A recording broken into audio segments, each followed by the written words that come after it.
Lo sebagai orang di industri kreatif ini kan banyak yang bilang nih kondisi ekonomi nggak stabil, geopolitik nggak bagus ya kan, ekonomi kita banyak orang yang nggak ekspansi. Lo kerasa nggak? Lo percaya nggak, Coach? Bisa ada potensi perang dunia ketiga tuh, lo percaya nggak? Ya bisa aja, semua bisa terjadi. Terlalu banyak ego di dunia ini, susah lah. Sejak kapan sebuah negara mundur gara-gara politik ini? Nggak pernah ada, setahu gue. Di bidang gue sepak bola ya. Ya ini murni masalah ujungnya duit, udah resources. Jadi kalau dipikir ini masalah perang Kristen atau Barat Timur apa, bohong, ini bukan. Ini murni duit ini. Kalau orang bilang, ya coach ini apa nggak standar ganda?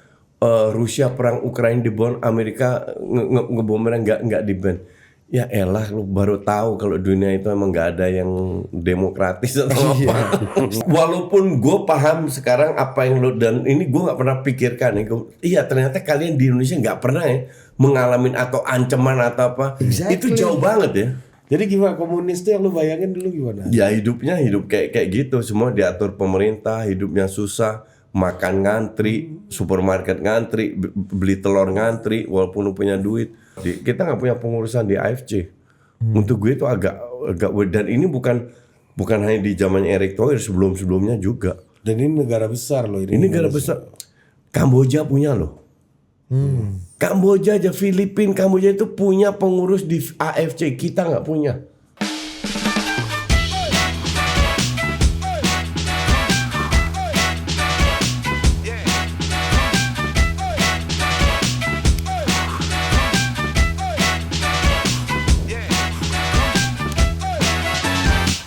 Oke, welcome to Total Politik, dan hari ini kita bersama Om Yus. yang kita ngomongin kemarin.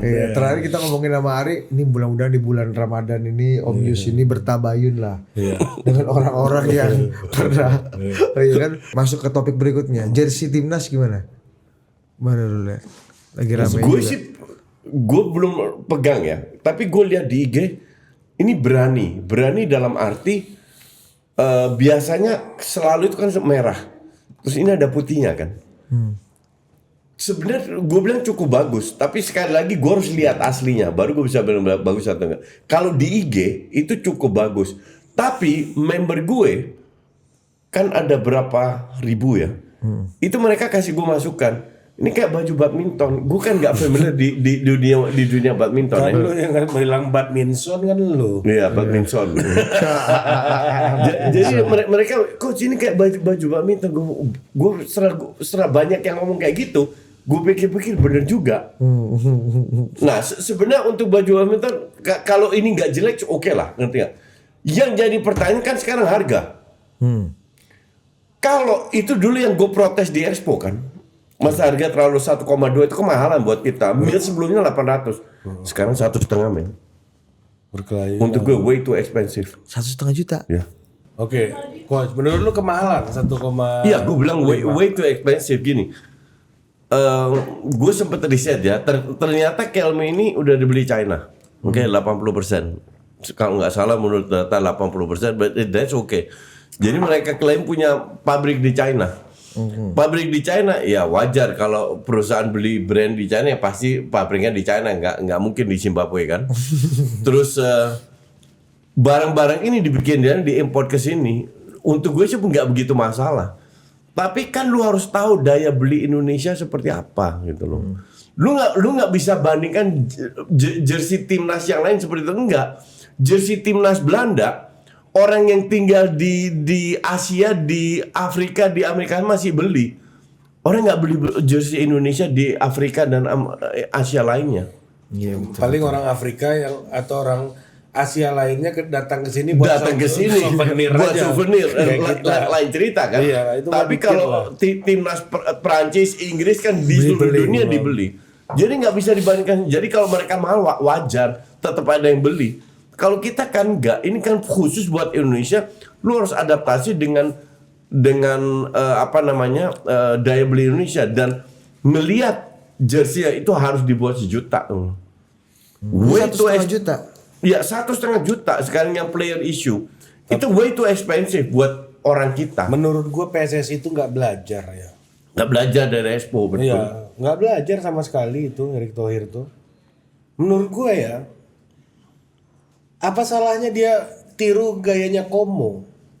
Komo itu penduduknya cuma berapa Ya, paling? dikit banget, berapa puluh ribu, ya, 40.000. ya. Kalau stadionnya diisi sama penduduknya kosong itu kota Ya, semuanya.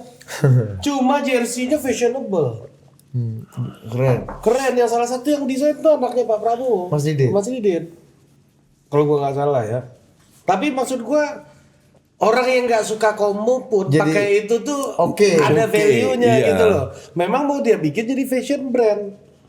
Jersey-nya. Pakai aja itu. Maksud gua model seperti itu Iya. gitu loh. Sama kayak PSG, bajunya itu bagus-bagus loh. Iya.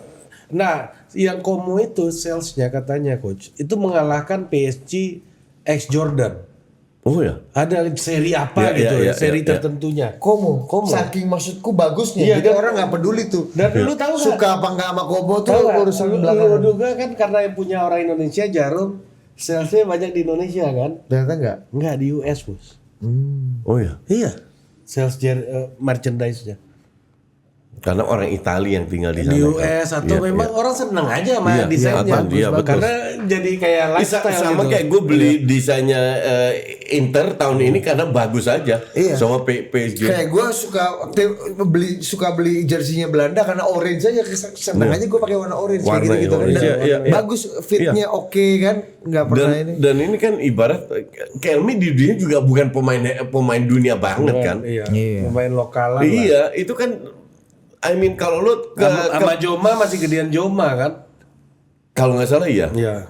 Kalau lu pun ke Jerman, ke Inggris belum tentu mereka tahu Kelme. Enggak semua tahu Kelme. Dulu Madrid pernah pakai coach Kelme. Iya kan dulu banget itu. Kelme itu yang mana sih? Real Madrid ah. Gue nggak tahu. Yang kalau jejak anjing itu loh. OTK. Iya. Iya. Nggak, I mean nggak sengetop Nike, Adidas, Puma, Tier 3 New lah. Balance, ya tier 3 Iya, gue setuju. setara sama Diadora. Iya, gitu ya. iya. Asik gitu. Iya. Jadi kalau lu nge-charge harga segitu untuk gua nggak make sense. Untuk gua nggak make sense. Harusnya bisa lebih fashionable, bisa lebih dipakai untuk berbagai macam ini occasion. Iya. Dan harganya lebih affordable. Iya. Jadi lu jadi lifestyle Ada kan. tuh yang Karena very- kita huge market tuh. Rakyat kita ini kan ibarat masih sebagian besar makan aja susah gitu loh, ya kan? Dan kita ini gila sepak bola semua. Dan sepak bola itu butuh fans seperti Iya berarti desain lu Fans nggak Indonesia. perlu bagus-bagus, yang penting Iya. jersey lu laku banyak. yang penting Kan betul, lu harus main di tergantung itu quantity. aja pilihannya kan. Lu harus main di quantity. Iya. Kita tahu kok harganya berapa. Iya. Harga production cost-nya itu berapa? Apalagi lu bikin di Cina lebih murah lagi. Apalagi punya pabrik sendiri lebih murah lagi. Kok di sini sampai sini 1,5 juta nggak make sense. Nggak sampai 10% itu. Iya, nggak sampai. Iya. Untuk gue nggak Tapi make kan- sense harga segitu. The decision has been made kan. Udah nggak bisa di Bisa aja. Bisa aja. Mereka bisa revise. Ini kan harusnya bukan tergantung PSSI ya, tapi Kelme sendiri bisa di revise ini.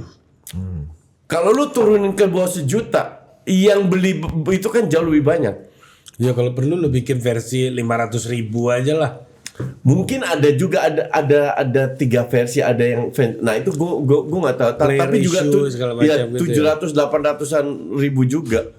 Tapi itu pun masih terlalu mahal. Kita dulu beli itu berapa ya? Berapa euro ya? nggak tahu. Yang kalau player issue tuh gue ingat 150 euro. Nggak tahu. Yang lupa gue. Ya, 3 gua nggak tahu, juta lupa gua. Atletico Madrid tuh waktu itu sama Budi tuh gua masuk ke Lupa toko gua. Atletico. Nggak, intinya adalah sekarang lu kalau Kelme kepala batu seperti ini akan banyak beli KW. Lu yang rugi. Lu yang rugi juga. Ya, atau kayak Adidas. Dia daripada sepatunya dibajak dia bikin versi elite akademi. Dia bikin versi di bawahnya. Maksud desainnya mah sama. Ya, ini salah satu yang dilakukan Expo yang gue bilang cukup smart yang Expo belajar dari itu bikin yang support. Iya. Supporter versi yang cuma 190.000, 200.000. Iya kan, ada ini kan, ada Kelme belum alternatif. ada. Kelme belum ada ini. Iya. Harusnya kan memang masuk ke situ. Iya. Ya itu dipikirin sama PSSI harusnya kan. Iya dong. Dan ya Tapi memang gue sih nggak yakin gue mau beli. Gua sih berprasangka baik aja, mungkin Pak Erik memang sedang sibuk mengurusi cabur-cabur lainnya. Oh kan Menpora beliau sekarang. Iya. Kan Nggak, gue nggak mau. Gue hanya mikir gue sebagai netizen, sebagai influencer bola, gue mikir fans bola aja. Iya, mungkin Pak Erik lagi kan Pak Erik nggak boleh Kalau egois saya sekarang. bersangka baik. Kalau Pak Erik kan sekarang nggak boleh egois coach, karena dia Iya, adalah betul. pembina. Dia semua milik olahraga. semua olahraga. Dia mungkin lagi ngurus Ya, benar. gulat, atau mungkin lagi ngurus tinju sekarang. Atau- lagi mikirin sarung tinju apa yang kira-kira bisa Lagi ini cocok. lagi mau memasukkan cabur padel ke PON mungkin kan. Berseberangan. Film udah turun coach, film lu udah turun dari bioskop atau udah masih lanjut? Sudah turun, sudah keluar lagi. Iya, gue baru mau nonton. Gue lihat udah off screen di bioskop nih. nanti semoga ada di Netflix. Iya, Harusnya ada ya? Angel ini. Angel, jadi lu masak apa buat Angel tuh? Nggak tahu. Gimana lu? Di tempat nggak, untuk gue sih. Lu pengalaman lu main film? tuh Iya, gimana, untuk Bro? gue sih seru aja. Dalam arti orang kan kenal gue sebagai komentator bola kan. Terus nggak lama kan gue diminta ini syutingnya tuh 2024. Udah dari 2024 November 2024. Bahkan gue pikir udah nggak akan tampil lagi nih. Iya, itu Jokowi masih PDI itu waktu lu telepon. Oh iya. Gitu kan? Iya. Jadi November 2024 pas gue diminta. Oh pas kita habis balik dari Lisbon itu ya? Iya. Gue diminta, gue bilang oke aja dalam arti cari pengalaman aja gue kan. Iya. Kita inget kok baru-baru waktu itu, gue main film nih, lihat aja nanti lu. Kan, ya. Terus abis main film terus kan diajak Panji stand up, ya kan? Iya. Itu juga pengalaman. Ini Balai Kartini. Iya. Jadi untuk gue pengalaman aja. Gue nonton tuh berdua sama Budi. Iya. Pengalaman apa yang lu dapat baru dan agak mencengangkan buat diri lu lah ketika main film ini? Ketika main film. Ya gue itu syutingnya 5 jaman ya. Ternyata yang tampil cuma 2 menit, 3 menit. Totalnya cuma 3 menit lo dari semua film itu. Kalau nggak salah ya. Kata lu banyak ke gua. Itu udah banyak men. Bukan numpang lewat dong untuk orang yang baru pertama kali tampil. Iya. Itu ada dialog tuh ya. Iya, tiga udah menit dialog itu ya. gitu. Angel, uncle udah masakin. Salah satu itu. Jadi dialognya ketiplek dari naskah atau lu dibolehkan mengimprovisasi? Boleh improvisasi. Oh. Ya. Oh gitu. Jadi ya. Lu kan paling benci menghafal soalnya kan, gua tahu itu kan. Apa itu hafal? Dua Gus, dia paling benci menghafal dan paling benci baca briefing terlalu detail. Kan? Udah lah, gue udah ngerti, apalagi lu ya kan. Yang penting kan Gini, lu harus paham. lebih kasih narsum itu kesempatan untuk bereksperimen kan, berekspresi sesuai dengan karakternya kan. Betul. Nah kalau gue terlalu ini nggak kejadian di film, gue sering di endorse kan. Itu juga briefingnya kadang terlalu Detail. terlalu detail. Gue bilang ini bukan gue banget gitu loh. Ya nggak apa-apa ini. Pas gue bikin kelihatan. Baik. Kelihatan fake-nya lah, bukan gue lah. Akhirnya dirubah juga. Gue bilang apa juga kan. Kan ujung-ujungnya lo minta pakai style gua kan. Iya. Tapi gua ada pengalaman sama si Budi bos. Gara-gara gak baca briefing ini coach. Nah, jadi ada sebuah minuman, minuman manis lah ya, ya kan? Minuman manis itu endorse di salah satu program kita waktu itu. Dia suruh minum depan kamera. Jadi kita bacain, butuh ini. Gua minum. Hari minum. Minum deh, ya kan udah dibacain kan. Product usage. Silakan diminum. Gua buka, trek-trek, gua minum lah. Dengan semangatnya gue karena jarang brand kan. Kata si Budi, minum terus sampai diabetes. Itu live mon. Kabur lah brandnya.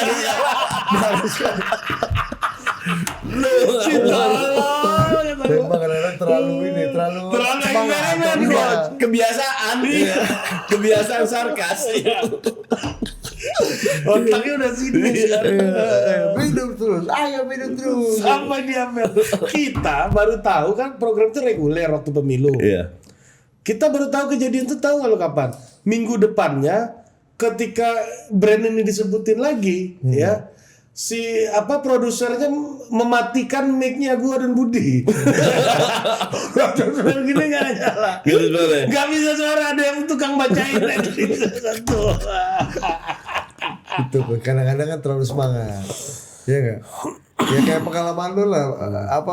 Lu juga di film treatmentnya gitu aja, dibikin bebas aja. Ya, dikasih pointersnya seperti ini, tapi gue boleh improvisasi. Itu sangat membantu.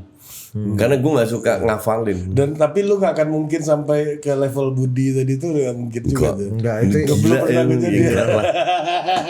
itu. Enggak lah, kita harus tahu dulu. Iya kan? Gue lagi di endorse ada sebuah Pasta gigi. bukan app, aplikasi beli tiket lah. Itu permintaannya mereka jangan bahas politik kasar. Nah kalau gue sama Pange kan kadang nyerempet ya.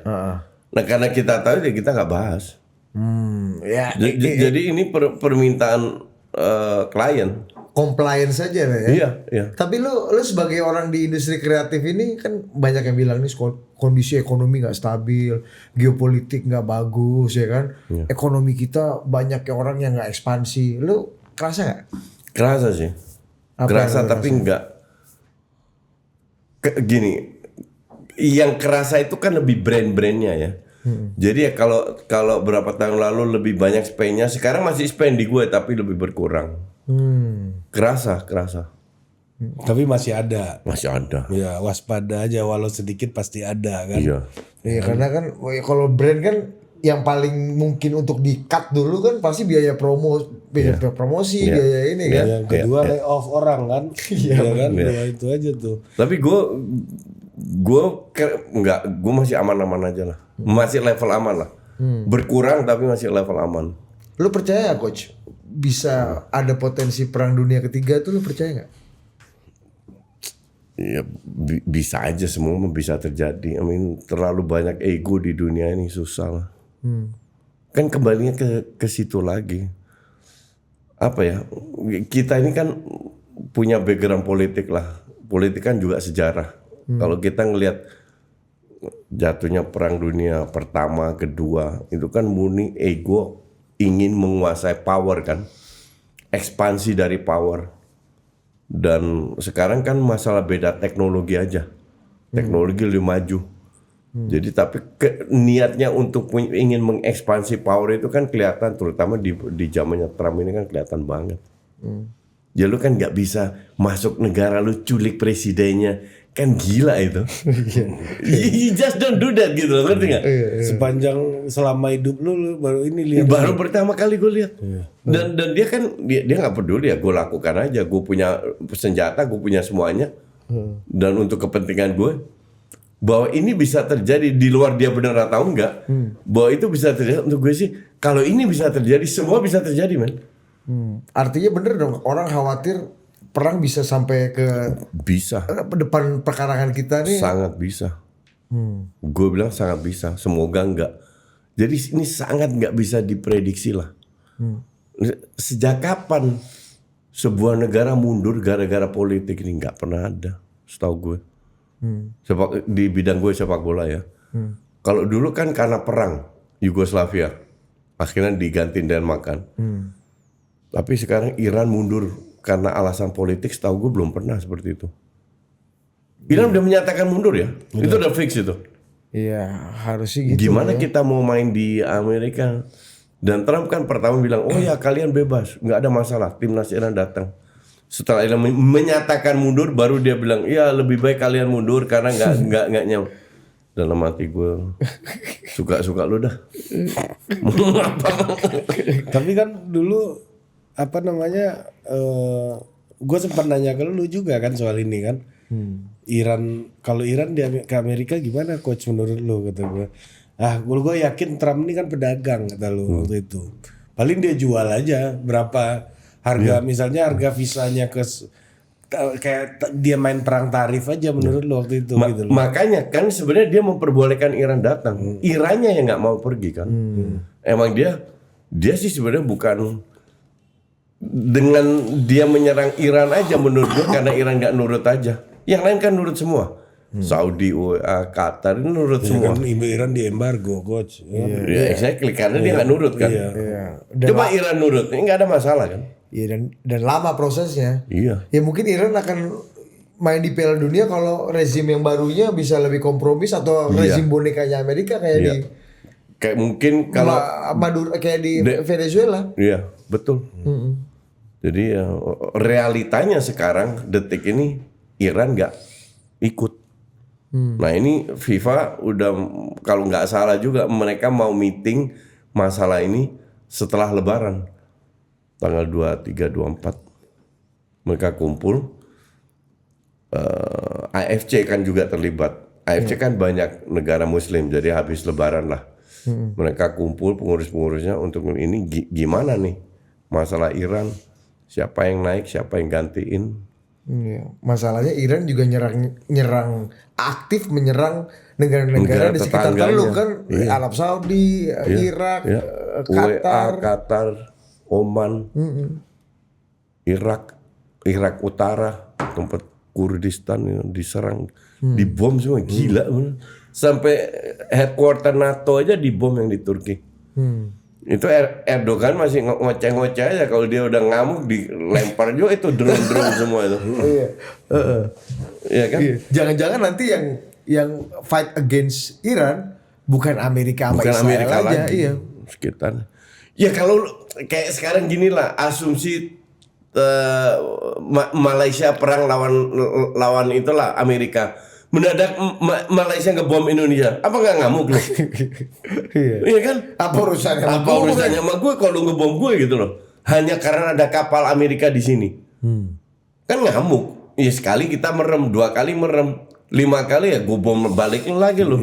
Kan gitu. Ente lu bom terus, anak gua nggak bisa berangkat sekolah nih kan. Iya. Makin ngamuk Iya. lagi nih kan. Logikanya kan begitu. Jadi ini semua bisa terjadi, bisa kemana-mana ini perang. Nggak bisa diprediksi. Iya ya. Dunia yang nggak pernah lu bayangkan juga deh sebelumnya deh. Lu perang dunia sebelumnya lu udah perang dunia. Perang dingin bos. Perang dingin iya. perang dingin. Kita juga udah ada perang dingin. Iya sih. Kita di akhir perang dingin lah. lahir kan. Lahir kan belum ngerti apa-apa. Dia kan mengalami perang dingin. Oh perang ini gue masih ngalamin. Jerman Barat, Jerman Timur gitu kan. Runtuhnya tembok Berlin. Runtuhnya Yugoslavia, Cekoslovakia. Masa remaja lu selama perang dingin dulu ya coach. Oh iya, dan di the central of perang dingin Iya, ya. iya. Ceritain dong, lu share dong. Ya seru-seru aja kalau gue ngelihatnya dulu pas perang itu runtuhnya tembok Berlin sih. Karena teknologi udah mulai maju jadi udah di-sharein di mana-mana. Itu kan dekat rumah lu lah coach. Iya enggak benar kalau jauh. Iya benar. Terus ya dulu kita sejarah SMP SMA kan dapat perang dingin. Kasih analogi dulu apa gambaran dulu sama orang-orang. Berapa kilometer, berapa jam berkendaraan dari Berlin ke Utrecht itu berapa jam kira-kira? Kan pasti lewat darat dong, nggak mungkin lo naik pesawat kan? Gue itu pernah naik kereta dari Berlin ke Amsterdam tahun lalu pas final itu kan gue pengen lihat Jerman setelah gue naik kereta itu cuma 4 jam. 4 jaman. Ya. Lebih cepat dari Jakarta. Iya, ini sekarang kalau dulu paling 6 jam Ya lah. mungkin 5-6 jam ya, dulu ya. Zaman lu itu kan. Nah, Ya masih deket lah. Iya dekat. Iya. Kalau dari sini kan agak jauh coach ke Berlin nih kan. Iya. Dan dulu waktu SMP SMA dapat sejarahnya lebih ditekankan ke perang dingin, ke komunis seperti apa, terus runtuhnya Yugoslavia. Baru kemarin ini gue kasih ini analogi gue kan bukan orang politik, gue nggak tahu, ke member gue off the record lah dulu. Gue bilang kalian tahu kenapa Iran waktu itu gue bilang Iran karena ada kepentingan kan minyak. Dan Spanyol itu kan nggak tolol lagi. Kenapa Spanyol ngelawan Amerika? Karena Spanyol bilang gue nggak mau ketipu lagi dulu zamannya George Bush sama Irak kan. Iya. Yang dibilang ada senjata pemusnah. uranium atau senjata, ternyata nggak ada. Dan gue bilang lu yang kalian belum tahu itu masalah Bosnia Herzegovina kan. Menjadi kasus. Kenapa ya di Bosnia Herzegovina yang kebetulan rakyatnya Muslim jadi korban, gak ada yang ngebantu kan, dibiarin aja. Karena there is nothing yang menguntungkan mereka. Nggak ada yang diuntungkan. Kalau Iran kan ada minyak, uranium mau diambil dan Ini isu-isu antar kaum aja di sana kan. iya, jadi bukan masalah Muslim, bukan masalah ras. Ya termasuk Ukraine ya kan? Iya. Ukraine kan di situ ada gandum, ada gas, betul, ada apa. Ya ini murni masalah ujungnya Resources, ujian duit, udah resources. Jadi kalau dipikir ini masalah perang Kristen atau Barat Timur apa, bohong, ini bukan, ini murni duit ini. Dulu Bosnia ya gitu-gitu Nggak aja. ada Bosnia nggak punya apa-apa man. Iya. Asli nggak punya apa-apa. Pada saat Kroasia sama Serbia masuk nyerang Bosnia, selesai Bosnia. Bosnia Herzegovina yang ada genocide berapa puluh ribu orang mati. Iya. Kadang kenapa nggak ada kepentingan, makanya nggak dibantu. Ya orang bilang Palestina dibom-bom, Yaman itu udah berapa tahun dibom sama Saudi. Siapa yang teriak-teriak? Lu musuh sama Muslim loh. Iya. Siapa yang teriak-teriak? Nggak ada yang teriak-teriak. Iya. Gak usah gitu deh coach. Mesir sama Jordan itu punya perbatasan menuju daerah paling parah di Palestina. Nggak buka juga itu mereka Nggak untuk buka juga. untuk misalnya Untuk, bantuan kemanusiaan apa? Enggak. Iya kan? Ya pragmatis aja. Afghanistan sama Pakistan. Jadi jangan ini it's all about money lah. Perang ini masalah pure masalah duit dan power. Power yang ujung-ujungnya duit juga. Kemudian ada ideologi yang disebarkan atau kepercayaan yang disiarkan, itu urusan setelah itu. Itu urusan setelah itu. Ya, betul. Ini kan kadang ditutupin doang ya, ditutupin masalah demokrasi, masalah apa. Kalau orang bilang, ya coach ini apa nggak standar ganda? Rusia perang Ukraina dibom, Amerika ngebomnya nggak di-ban. Ya elah, lu baru tahu kalau dunia itu emang nggak ada yang demokratis atau apa. Memang dunia itu standar ganda. Emang dunia itu standar based on ganda. interest kan. Iya. Tapi mungkin sekarang lebih terbuka aja kali coach. Misalnya gitu. Kalau dulu Bush harus cari alasan mau nyerang Irak itu Saddam tuh brengsek, diktator, apa ada senjata pembunuhan massal dikirim Badan Atom Nasional buat cek. Kalau sekarang kan enggak ya Trump ya. Suka gue. Ya itulah contoh yang gue kasih. Aja. Presiden Venezuela diculik. Itu kan insane itu. Bisa terjadi. Nggak masuk akal gitu loh. Itu tidak pernah hal kayak gitu terjadi. Tapi ya dia membuktikan bahwa dia bisa melakukan itu. Sampai menyerang Iran kan ya dia bisa. Gue nggak perlu kasih tahu suka-suka gue kapan gue lakukan. Itu namanya American value, coach. Iya. Sama dia bikin board of peace loh. Yang menggeser United Nations loh, kan gila edan Mau jadi member bayar 1M dolar semua. Tapi itu gue udah dapat info dari orang dalam. Kalau pemerintahan kita Pak Prabowo tanda tangan yang mengirim pasukan doang ya, nggak bayar kan? Bayar nggak Iya. gitu. Itu kayaknya ya itu harus diluruskan lah informasi itu gitu. Nah balik lagi ke perang dingin dulu, gimana suasananya ketika Berlin diruntuhkan? Apakah ada haru biru kemenangan nggak di hati Justinus Laksana Muda? Nggak ada. Karena komunis runtuh kan. Waktu Iya. itu kan suasananya lu bisa gambarin nggak di Gue itu Eropa? masih kecil juga ya, dalam arti masih SMP kalau nggak salah. Iya SMP. 80. Iya kan 89 tuh. Iya 89. Iya SMP SMA. 89 ya? Masa 89 sih? Iya, petembok Berlin tuh 89-90 kalau nggak salah. Enggak, kayaknya lebih cepet deh. Kak, Coba cek dulu. Coba Matthew. Coba lagunya gimana? Oh 89 tuh. Nah bener kan? Oh 89 udah kuliah gue. Ya makanya lu masih kecil gimana? Enggak, gue pikir Gue pikir SMA lu masih kecil, gue percaya. Gue pikir SMA, ternyata gue udah kuliah itu. Itu kan lu masa-masa remaja, masa-masa lu bandel, masa-masa perlawanan, masa-masa lu, gua nggak tahu ya, menghisap weed di Amsterdam kan? Enggak. Mulai seks bebas sudah kan? Nggak bebas sih. Di Belanda kan bebas, bos. Ya dianya nggak bebas amat, dia di kamar yang tertutup ya. Iya. Bukan di pinggir jalan. Gue sih nggak begitu. Seks bebas. Gua sama Ari kan hidup dalam gini, makanya kenapa gue tanya lu percaya perang apa enggak? Karena gua sama Ari tuh nggak pernah membayangkan gitu bahwa ada situasi di mana dunia ini perang dan kita ada di. Iya. Gua nggak pernah loh. Perang seperang lu gitu. Ada perang-perang kita, perang-perang India aja biasanya kan. Iya, perang Hindi itu lebih ke tawuran ini kan. Iya. Enggak sih, gue nggak pernah selama di bulan nggak pernah merasa apa. Nah, enggak, life still goes on sesuai dengan normanya negara Barat. Tapi ya kita semua happy dengan runtuhnya tembok itu sebuah simbol, sebuah first step bahwa komunis itu nggak berjalan. Sebenarnya lebih ke sananya. Lu merasa makanya semua rute kan. Poland hancur, runtuh, Václav Havel jadi presiden di Ceko. Terus Lech Walesa di Poland. Terus siapa lagi tuh? Jadi Rumania juga. Yugoslavia runtuh, Ceausescu di Rumania. Iya.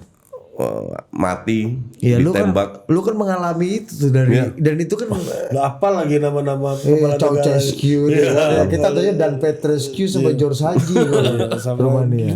Georgi Dimitrov di Bulgaria kan. Iya. Ya Bulgaria. Jadi ya Dan Hristo Stoichkov ya kan. cuman kita mengalami itu aja. Terus sampai perangnya tahun 92 kalau nggak salah perangnya. Dan itu Perang lu merasa Yugoslavia. waktu itu jadi kemenangan lu juga atau? Iya, pasti gua. Iya, itu kemenangan negara Barat. Itu kemenangan negara Barat bahwa demokrasi prevail above ideologi yang lain. Bahwa ujung-ujungnya yang survive itu negara demokratis. Gitu. Iya, dengan nilai-nilai, dengan ideologi. Nilai-nilai kebebasan berekspresi. Waktu itu gimana sih coach? Apa propagandanya Western propaganda tuh Padahal waktu kan itu? Belanda tuh negara yang sangat kiri kan sebenarnya. Exactly. Ya, sosialis lah. Iya. Enggak, kalau sangat kiri kan kesannya komunis gitu. Enggak, Belanda lebih sosialis lah. Enggak, gimana ya? Enggak sih. Sosialis berdasar based on apa ya? On kebebasan untuk berekspresi kan. Value Barat itu kan seperti itu. Dan itu bertentangan dengan value Eropa Timur yang lebih ke komunis. Runtuhnya Soviet itu kan membuat kita happy juga. Nggak ada ancaman lagi dari Soviet. Sekarang ini karena Putin aja mau bangun Soviet lagi. Dengan mencaplok mulai dari Ukraina, Belarus ditemenin dan lain-lain. Gitu. Tapi runtuhnya Soviet dulu mah bikin kita happy semua. Iya. Lahirlah negara-negara kecil itu. Gitu. Iya. Kita nggak pernah ngalamin tuh Pak. Iya benar Perang juga. dingin kayak gitu ya. Gue ingat ada film tuh. Lu nonton film ini nggak, Beautiful Mind? Iya, ini John Nash itu John kan. Nash ya, Russell Crowe. Ya kan, itu kan paranoid banget kan, diikutin sama intelijen ini, intelijen itu waktu itu. Iya. Kan itu konteksnya perang dingin kan? Iya, tapi apa namanya di masyarakat biasa mah enggak lah coach, nggak ada, nggak kerasa ya. Kalau ini kan fear-nya kerasa gitu ya. Di antara, Itu walaupun gue paham sekarang apa yang lo, dan ini gue nggak pernah pikirkan nih. Iya ternyata kalian di Indonesia nggak pernah ya mengalami atau ancaman atau apa. Exactly. Itu jauh banget ya.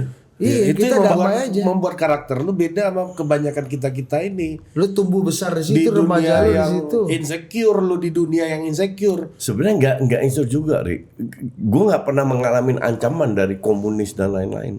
Terus Karena kita tahu kehidupan di sana itu seperti apa. Lu tiap hari ngantri buat dapat roti, ngantri isi bensin. itu ancaman namanya coach. Lu kalau nggak mau hidup kayak begitu maka demokrasi lah mungkin. yang paling benar. Ya itu mungkin dibagai contoh ya biar ini komunis ini negara yang salah. Karena dia mobil-mobilnya tua semua, itu sama semua. Makanya lu Itu kelihatan ya jurangnya ya. Kelihatan Beda banget. Jadi ekspresi lu memakai mobil-mobil bertipe sport ini adalah sebagai alam bawah sadar lu masa kecil lu untuk menolak komunisme. Gue nggak punya mobil sport Enggak, kampret. bertipe sport, sedan sport. Iya. Kan model lu kan model-model kayak punya pemain bola beneran Wannabe. gitu loh. Iya, kayak kita di ini kan waktu itu di Lisbon kan pemain Benfica kan ya. Iya kayak gitu. Iya. Macam-macam gitu mobil lu. Dia kayak Ferrari apa segala macam. Jadi gimana komunis tuh yang lu bayangin dulu gimana? Ya hidupnya hidup kayak gitu, semua diatur pemerintah, hidupnya susah, makan ngantri, supermarket ngantri, beli telur ngantri walaupun lu punya duit. Terus ada beberapa temen gue yang dari Ceko yang kuliah di Belanda waktu itu. Ya, mereka cerita bahwa gaji tukang sampah sama profesor itu sama atau bedanya tipis sekali. Mereka cerita betapa susahnya hidup di situ. Gitu. Tapi terakhir kan gue ke Praha kan. Gue Lu ziarahi lah negara-negara bekas komunis itu ya. Gue lihat nggak banyak bekas komunis itu. Semua sekarang juga barat banget. Iya. Jadi punya musuh tuh. Tapi gini loh, ini menarik loh. Imajinasi lu soal komunis apa, Dit? Imajinasi dengan masa kecil kita tumbuh di era perang dingin. G30S. Iya. Apa? Iya kan? Imajinasi lu apa soal komunis? Kalau lebih ke doktrin ya. Iya. Doktrinnya komunis itu anti agama. Jadi gue Nah, ini orang Indonesia nih, gua juga sama. Iya. di sini nggak percaya Tuhan, Jadi anti Tuhan, ya kan? kalau imajinasi Koci itu dibawa ke Indonesia malah orang mau kan? Iya. Makanan disiapin negara, antri. Betul, mobil sama aja. Mobil sama, malah orang mau. Ya karena kita waktu itu nggak punya kebebasan juga. Indonesia kan bukan negara bebas juga, bukan negara demokrasi juga. Kita doktrin nggak bisa. Oh iya bener ya soal lebih ateis atau tidak. Iya, di sini lebih Kalau laku. di sana kita nggak bahas itu. Iya. Nggak sama sekali nggak bahas bahwa ya bener-bener hidup lu susah di situ kalau lu di negara komunis. Di sini bebas, kalau lu di sana nggak bebas. Bahkan itu dibawa ke sepak bola loh. Jadi tim bolanya dulu kalau lu masih ingat waktu Belanda juara Eropa 88, itu kan ketemunya Rusia. Ya pasti ingat juaranya sekali itu doang sebanyak. Iya betul. Tapi masuk final 4 kali. Iya. Kan juara ya kita. Iya. Euro 88 tuh ini ya. Itu juaranya. Kaptennya siapa kaptennya? Kulit. Oh Gullit ya? Sulit. Oh, itu yang tendangannya Van Basten itu ya. First Kalau lu time. lihat tampangnya pemain Rusia, Soviet. ya sorry, Soviet itu bener-bener Soviet banget, timur banget itu, kayak robot semua itu. Belanov kalau nggak salah satu pemain topnya ya. Dasayev kipernya. Kipernya. Itu bener-bener tampang Rusia, tampang Soviet banget, tampang komunis banget itu. Iya. Yugoslavia juga gitu. Kalau Belanda tuh bisa divers gitu Beda ya. iya ada Gullit, ada Van Basten, Iya benar. ada Vandenberg yang hitam nggak putih nggak, kan setengah-setengah itu Vandenberg itu. Iya betul. Iya, mereka tuh Udah betul-betul macem-macem kan dulu zaman Belanda. betul seragam sampai orang-orangnya seragam Sampai gitu. suara seragam semua. Semua itu seragam. Potongan rambutnya ya. Potongan rambutnya semua. Dia benar-benar nggak boleh ada yang beda dikit lah. Wah itu. Mana mau zaman kita dulu dibikin begitu. kayak gitu kan kalau buat orang-orang Belanda. Ya, kulit itu kan masih dreadlock kan rambutnya kan. Iya. Iya betul. Rijkaard juga Rijkaard masih enggak, masih oke. Iya. Teman Gullit yang kacau Iya. Dreadlock kan beda rambutnya sama yang lain. Iya. Kalau ini benar-benar kayak robot semua. Di zaman itu tuh ya. Itu juga pertempuran antara Barat dan Timur, antara demokratis dan komunis. Iya, puncak dari perang dingin di Eropa itu. Euro 88 itu. Ya, itu kan mendekati runtuhnya komunis. Tembok Berlin. Betul. Jerman Timur dulu juga masih rajin ya main ya Coach ya. Iya, Jerman Timur. Iya, masuk-masuk itu kan. Iya. Orang Leipzig kan Jerman Leipzig, Timur. Iya. orang-orang kayak Matthias Sammer gitu juga orang Jerman Timur kan enggak ya? Thomas Hassler dulunya. Thomas Hassler nggak Nggak tahu. ya? Summer mungkin ya. Iya ya. Beberapa yang Ada berapa kok yang dari Ya, Timur. akhirnya menyatu kan? Iya. Cuman nggak banyak. Emang dulu waktu pada saat menyatu ini emang ekstrim banget. Bahasanya doang sama kan. Tapi semua kan beda dari kehidupan sehari-hari sama standard of livingnya kan beda banget. Itu Jerman juga butuh waktu lama itu untuk adaptasi lagi. Kalau kita sekarang ini anak-anak sekarang kalau bicara komunis pasti yang di otaknya tuh korut ya kayaknya. Korut. Ya, korut. Iya kan? Yang survive sekarang praktis korut doang kan. Iya korut. Kuba Malah malah, iya Kuba malah orang bayangan kita malah Guantanamera kan ya nggak? Kuba tuh kan dokter, Iya, Guantanamera, dokter. Iya. drugs mungkin, narko gitu kan? Sigar. Sigar. Kuba nggak terlalu narko lah, nggak kayak negara lain. Oh Kuba Sigar. narko ya. Vietnam itu padahal masih komunis kan.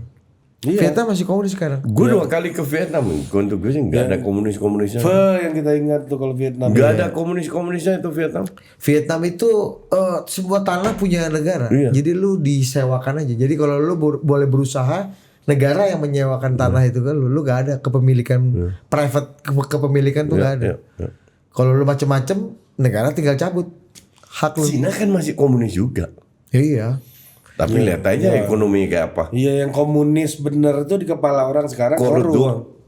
Korut doang yang survive. Yang seperti halnya Koci membayangkan Iya. komunis di Di Eropa, Eropa tahun kayak waktu dulu. itu. Ya, betul. Iya betul. Lo kalau mau bahaya komunis ya itu lihat korut kan gitu kan. Kalau pemimpinnya nggak seneng sama lu dilepasin anjing rabies kan gitu kan. Kan jokesnya gitu kan. Jokesnya begitu. Kalau dulu jokesnya kalau timnas Soviet kalah dikirim ke Siberia. Oh sama juga ya. Disuruh kerja rodi di situ. Pertambangan kan. Ya, di bawah minus 40 derajat gitu. Iya. Gitu jokesnya kalau di Belanda. Makanya mereka ngotot-ngototan untuk menang. Tapi dari dulu olahraga tuh kan nature-nya bukannya ini coach ya. Memang menyatukan, menjadi universal Harusnya itu. Orang jadi boundaries batas-batas yang Ya harusnya gitu tapi pada faktanya pelaku olahraga ini menikmati juga ini begini-begini kan biar exposure makin kenceng kan. ya kayak bukti kayak Iran sekarang ini misalnya harusnya kan Nggak boleh terjadi. Harusnya nggak ada urusan. dia mau perang atau apa ini tetap main bola. Ini kan PR Piala Dunia juga nih sekarang nih PR-nya Infantino ini kan. Kayak Ya, sama kayak timnas putri yang di Australia kan. Mereka nggak mau di match pertama nggak mau nyanyi lagu kebangsaan Iran, langsung diancam kan ke keluarganya. Akhirnya 5 cari asylum kan, dikasih asylum di Australia, sisanya pulang. Iya. Tapi di match kedua ketiga mereka nyanyi lagu kebangsaan Iran dengan begini. Itu setelah Ya, setelah diancam. Iya. Nah itu kan sebenarnya nggak boleh terjadi. Iya. jadi 5 orang tuh match pertama aja ikutnya. Mainnya sampai akhir. Oh, tapi Habis itu minta asylum. minta pulang deh. Iya. Tapi bukan minta Ya minta stay. stay. tapi ya blessing in disguise juga ya kalau misalnya Iran ini bisa nggak jadi maju, bisa nggak ikut Piala Dunia. Pasti nggak ikut. Mereka Iya. udah pasti mundur. Iya. Kan tapi katanya kan baru penggantinya baru Penggantinya nanti yang masih dipikirin. nggak jelas. Siapa? Ya kalau feeling gue sih bisa dikasih ke Uni Emirat Arab atau yang punya banyak duit lah kalau mengikuti cara hipotesisnya Koci selama ini. Hipotesis lu gimana hipotesis? Ya masalah lobby. Kita kan nggak kuat kita nggak punya pengurusan di AFC. Untuk gue itu agak dan ini bukan hanya di zaman Erick Thohir, sebelumnya juga. Dan ini negara besar loh Ini negara besar. Kamboja punya loh.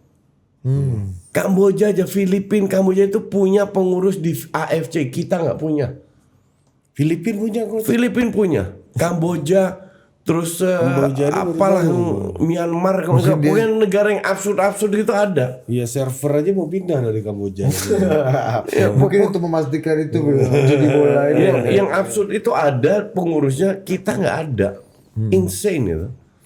Walaupun ET kan deket sama Infantino, FIFA. Oh iya betul, sama FIFA oke punya akses. Tapi sama AFC nggak punya. Agak gila juga. Atau mungkin orang-orang AFC nggak mau melibatkan Indonesia. Bisa juga karena dia lihat Indonesia mungkin lebih dekat ke FIFA. Itu 2 entitas yang berbeda ya. Apa tuh? FIFA Gue dan pernah AFC. ngobrol sama pengurus FIFA. Gue tanya, itu drawing Indonesia putaran 4 gimana cerita bisa tuan rumah Saudi sama Qatar? Dia bilang kita nggak bisa kontrol AFC. Oke. AFC kan member lu. membernya AFC adalah member kita. Cuman AFC bukan member kita. Kita nggak bisa kontrol AFC. Negara merdeka Ternyata sendiri begitu. itu. Aturannya begitu. Aturannya begitu. Gue juga baru tahu. Gue pikir di bawah FIFA semua, sama FIFA tinggal diketok aja. Iya. Ternyata nggak begitu. Jadi bukan cabang FIFA di Asia AFC itu ya. Iya. Iya, dia special, dia authority sendiri itu. Otoriti sendiri. Tapi mereka bekerja sama aja. Makanya FIFA bikin Piala Dunia antara klub. Mereka itu sirik lihat UEFA bikin Nation League. Nation itu kan sebenarnya friendly match yang antara negara yang sama kuatnya untuk ekstra cari duit, dan itu sukses. Iya. Dari sisi komersial. Iya. FIFA kesel kan? Bikin sendiri. Bikinlah sekarang FIFA Series kan? Serius. Yang dari benua-benua apa di jadi satu itu murni untuk cari duit. Sama ini kan, karena Liga Champion sukses, FIFA bikinlah Piala Dunia klub. Antar klub Itu itu ya. biaya pakai klub ya. Dulu kan cuma 4, 5, 6 tim aja yang ikut kan, yang biasanya Boca Junior lawan juara champion. Itu yang Iya. itu yang di Tokyo bukan, Dre? Iya, Iya. Piala Itu, Dunia. iya. Oh, itu tuh Piala Dunia ini Nah, ya. nah itu kan Championnya Eropa sama Iya. championnya. Kalau sekarang nggak gitu, dia bikin lah koefisiensi macam-macam Iya. sehingga yang ikut banyak. Yang ikut banyak. Iya, banget. kayak Piala Dunia. Jadi setahun sebelum Piala Dunia mereka bikin gituan. Nah itu kayak futsal series itu kan kok futsal FIFA series yang akhir Maret itu kan sebenarnya friendly match. Kan kalau nggak ada itu kan kita ngatur sendiri mau ketemu siapa. Sekarang diatur sama FIFA. Kenapa ya, duitnya juga ke FIFA lah. Oh iya, kalau dulu tergantung transaksi. Kalau Iya. misalnya gue Indonesia nih, Koci Belanda, itu kemungkinan kalau gue yang mau jadi tuan rumah kan gue yang Ya, bayar antar Koci. kita. Iya, betul. Itu kalau dulu. Transaksinya dulu B2B kan, bilateral Iya, kan. iya. Kalau sekarang ada bandar. Ada bandar. Iya, kan? Maklarnya ada maklarnya, maklarnya. Iya, itu pertumbuhannya ini coach ya baru terjadi 10-20 tahun terakhir ya. 10 tahun. Kagak, baru berapa tahun terakhir. Kalau Less than 10 kalau years. Nation League ya 5-10 tahun terakhir lah. Habis itu FIFA ngelihat juga kita butuh duit. Karena Piala Dunia lainnya kan nggak menghasilkan duit. Piala Dunia Putri U19, U20, U17 nggak menghasilkan duit. Yang menghasilkan duit kan the real Piala Dunia. 4 tahun sekali ini. Tapi nggak cukup kan? Uang lain-lain itu tujuannya pembinaan. Iya. kan. Makanya di-create lah. Pokoknya mereka create semuanya agar make money. Ujungnya kan begitu. Agar make money, mobil Anda harus bersih. Makanya Anda butuh Shot lab. Apa sih itu Shonlab? ini sampo produk UMKM dalam negeri. Teman gue yang punya, dia nitip di layar kita lah. Shampoo. Gitu. Sampo mobil. Lo kalau Oh. mau pakai juga bisa agak mengkilat, cuma tidak disarankan buat kepala lo. Tapi disarankan untuk Mobil. Sama-sama efek mengkilat. Ya. Cuma apakah lu gue menyarankan lu pakai? Tidak disarankan. Bisa apa enggak bisa ya kan? Coach. Iya dong. Iya. Cocok apa enggak? Cocok. Iya, Cocok, iya. tapi tidak disarankan. Cocok kan mengkilat kan, Tiao mengkilat kan bagus-bagus aja di benda ya kan. Tapi nggak disarankan efek jangka menengah dan jangka panjang. Kita nggak tahu kan, jidat ente korengan kan begitu coach kan. Iya. Lebih jualan kok jualan. Iya. Karena lu lebih sering. Lu lebih sering begini-begini ya kan. Pakai terus sampai diabetes. Susah bos, tapi emang ngerti lah. Lu paham juga kan kenapa FIFA akhirnya nyari-nyari kayak gitu apa? It's all about money lah. Emang kalian tahu FIFA gajinya berapa? Presiden FIFA nggak ada yang tahu. Presiden UEFA gajinya nggak ada yang tahu. Kenapa nggak ada yang? Ya itulah mereka nggak dapat duit juga dari pemerintah siapa ya kan? Berarti coach dulu itu mungkin 20 kan ini baru agak ugal-ugalannya less than 10 years lah ya. Berarti dulu itu industri sepak bola itu belum pada taraf yang sangat optimal dong ya Emang. dalam make money ya. Sekarang gue tanya, FIFA itu lebih besar, organisasinya lebih besar daripada United Nations loh. Oke? Presiden FIFA itu ada berapa? Setahu lo? Satu lah presiden FIFA kan. Total dari Oh awal. nggak tahu. Yang gua hafal Sepp Sepp Blatter aja. Terus, Infantino. sebelumnya itu Joao Havelange, Sepp Blatter, Infantino, that's it. Baru 3. Baru 3. Ngalahin kepala pilot biro komunis ini Coach. Iya kan?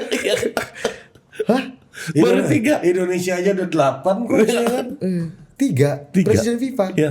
Yang pertama ngelobi FA untuk ikut Piala Dunia itu yang pertama tuh. Julius Rimet ini. Enggak yang dulu bikin Piala Dunia Setahu pertama. gue itu mulai cuma Joao Havelange, Sebletter sama setahu gue mungkin gue salah ya. Jadi ini kayak raja ya. Iya. Jadi jabatan seumur hidup sampai mati baru ganti orang lain sampai Iya. mati gitu-gitu. Gitu. Makanya insane lah. Ini organisasi gila ya. Dikuasai sama orang-orang itu aja. Iya ya.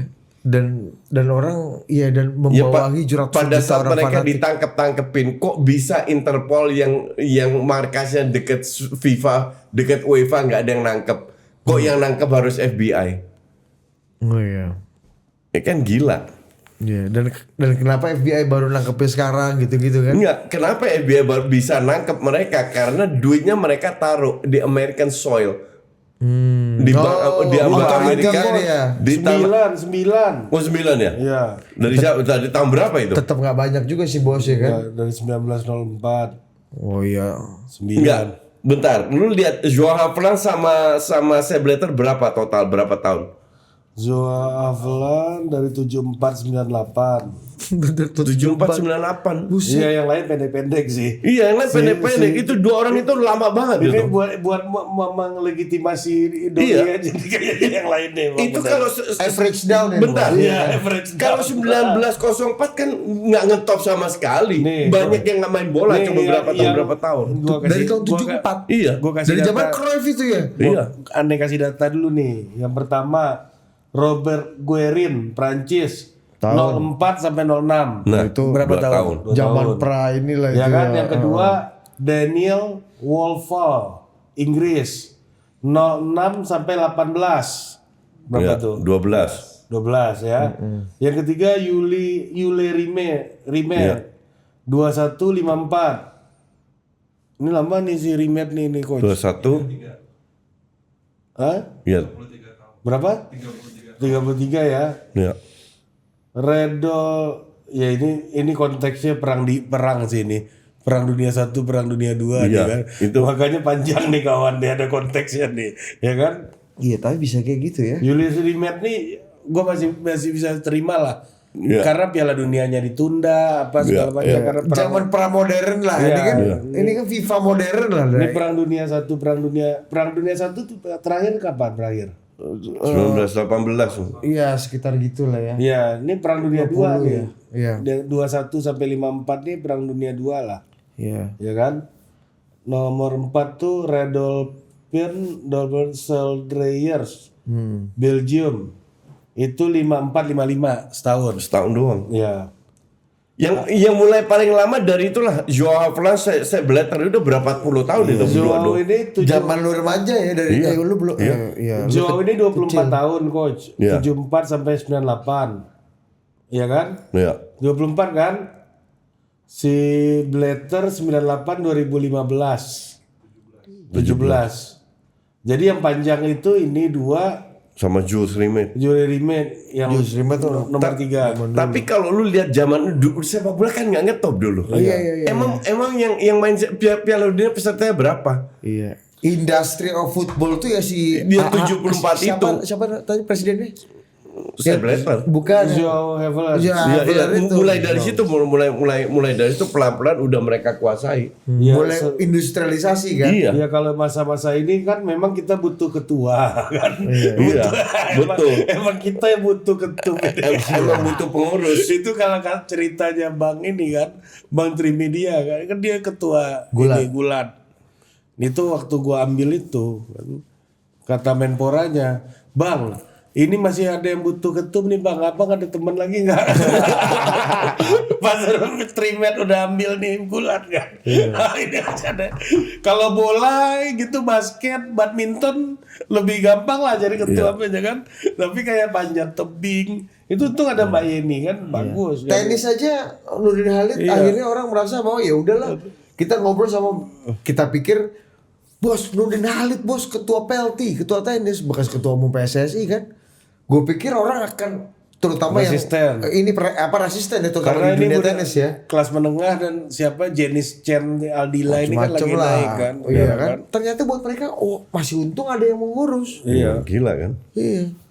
Biasanya enggak ya, bola kayak gitulah di zaman kawan-kawan. Di zaman ini. itu Nah, iya. tapi pertanyaan gue, kan industrialisasi, mengoptimalisasi industri sepak bola itu baru terjadi kata lu ugal-ugalan bikin ini, bikin itu yang dulu kita nggak pernah bayangin. Iya. Kenapa baru terjadi belakangan ini, Coach? Ya, Dulu tuh apakah ada etikanya, ada Enggak, harus dijaga scarcity-nya? dulu nggak gini. Ini kan masalah kue ya. Kue ini yang mau makan itu berapa orang? Kalau dulu yang makan mungkin 20 orang, sekarang 80 orang. Oke. Jadi artinya Harus dibikin. persaingan lebih ketat. Industri sepak bola lebih maju, prize money-nya naik, gaji-gaji pemain naik. Jadi mau secara alami yang ingin kue ini akan menjadi lebih banyak. Pada saat peserta yang lebih banyak, kompetisi antar mereka kan lebih ketat. Nah, terutama antar FIFA dan UEFA. Ini barang IPO nih bos. Iya dulu nggak kebayang ya. Iya. Dulu nggak kebayang kan Sepp Blatter sama Iya. Lennart Johansson. Saingan kan Dulu nggak ada. masih oke aja lah. Tapi tambah lama kan tambah banyak. Dulu ya Johansson dan Blatter punya teritorinya masing-masing. Dulu Malta dibantai sama Spanyol 12-0, 13-0. Dulu masih ada. Sekarang mana ada lah skor-skor kayak gitu kan udah jarang lagi. Orang udah beda ya melihatnya. Iya. Sekarang persaingan udah lebih ketat. Negara kecil udah nggak banyak lagi sekarang. Ya makanya ekonominya tumbuh juga di negara-negara kecil tuh ekonomi sepak bolanya kan. Jadi memang Tapi yang mamam lebih banyak. Mamam lebih Dulu banyak. karena lahan tidur aja kan. Iya. Makanya kalau lihat perusahaan IPO jangan langsung senang.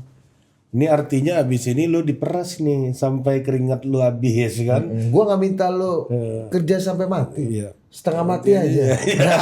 Gitu kan. Kalau udah IPO gitu kan. Emang duit lebih banyak, cuma bekerja lebih serius gitu. Nggak ada passion lagi kan gitu kan. Nah ini sepak bola udah nggak bisa jadi passion lagi nih buat pengurus ya kan gitu Nggak kan. bisa. It's all about money dan tambah banyak. Kemarin Ruud Gullit bukan kemarin berapa 2 minggu yang lalu Ruud Gullit nonton Chelsea lawan Arsenal.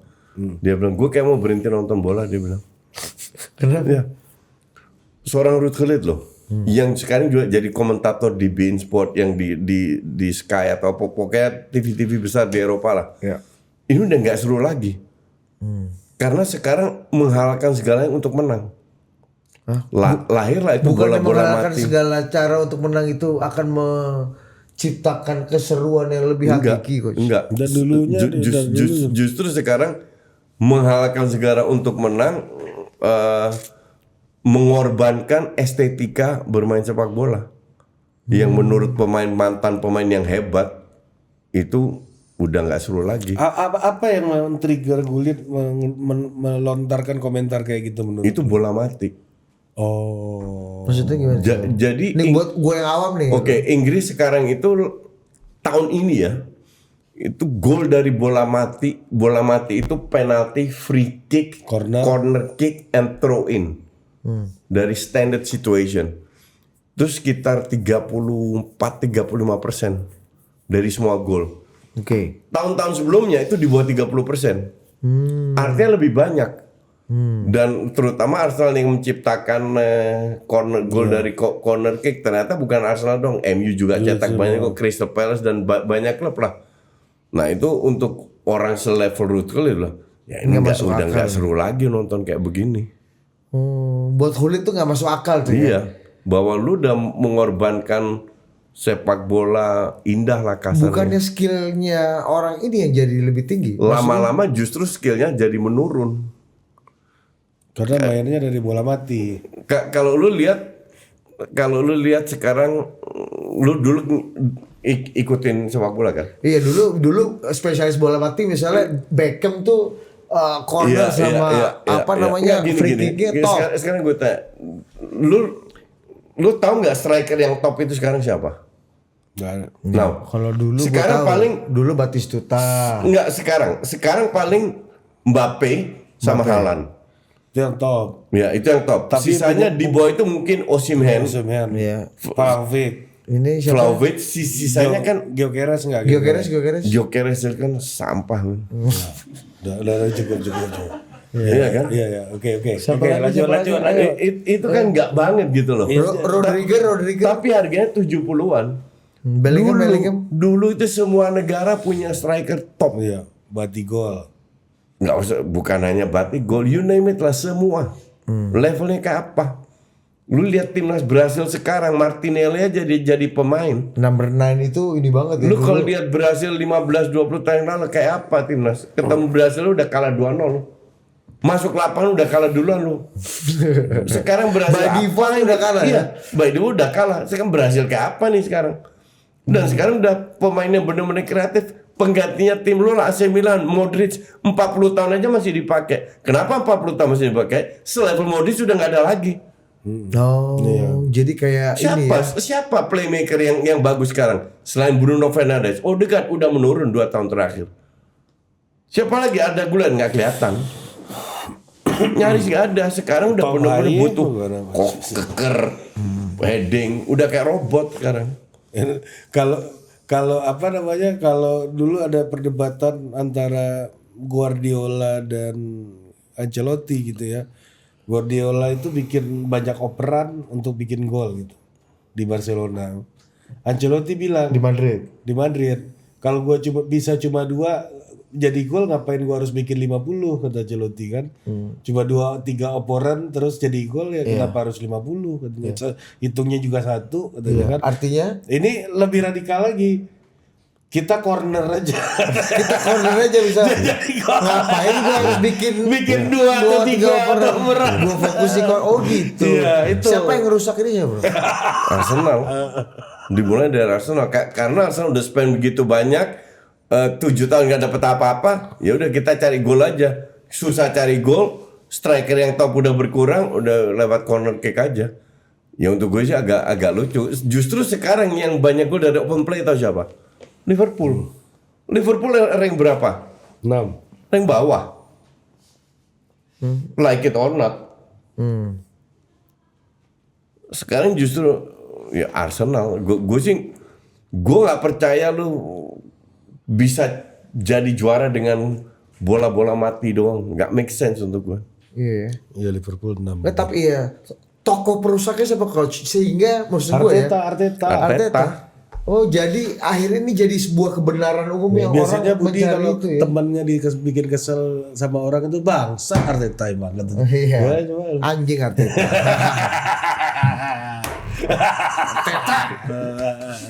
Gue gak kenal Arteta. Iya. Gue tau penonton Liga Inggris jangan anggap Budi serius. Enggak, ya. gue gak tahu Arteta. Gue taunya itu pemain Arsenal itu namanya David Seaman, Tony Adams, Steve Bold, Lee Dixon, Nigel Winterburn, Emmanuel Petit. Ya itu gue tahu tuh. Abis itu TV udah gak masuk Patrick lagi ke rumah Vieira lu abis kan. itu udah TV udah gericek-gericek dari rumah lu yang udah gak gak masuk bisa lagi hilang kan. tuh udah. Pelatih Arsenal Karena lu fokus di ya, nggak bebas dong dalam tembok. dalam tembok kamar. Nah, itu masih Iron Bright gue ini ya kan.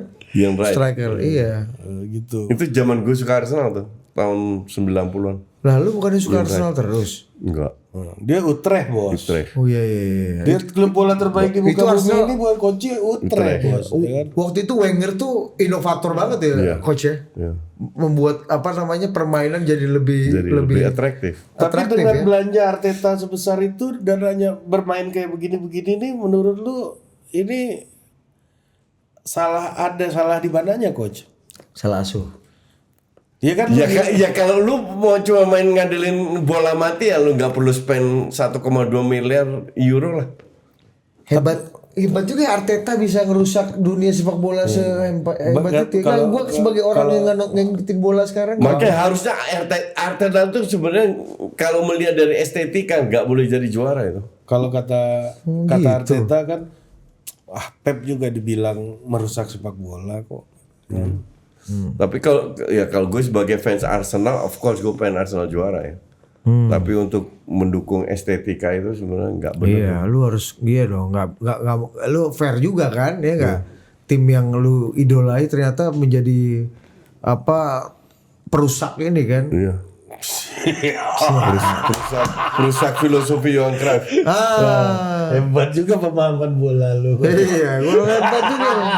Iya kan, hebat. Lu denger Koci langsung naik Semangat gua. Langsung Arteta.